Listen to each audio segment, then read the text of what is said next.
So I'm going to show you how to enable developer options on your Galaxy Watch 8 or 8 Classic.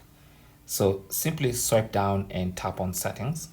That opens up your main settings page. Okay. Now on this main settings page, scroll all the way to the bottom until you see About Watch. Tap on that.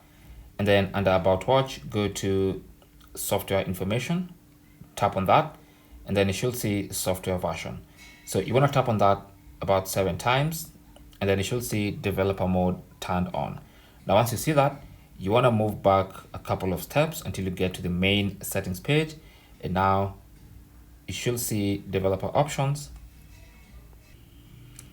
right below About Watch. So you should have Developer Options there, and then you can tap on that, and that should give you access to your developer options. A couple of more settings you can tweak from there.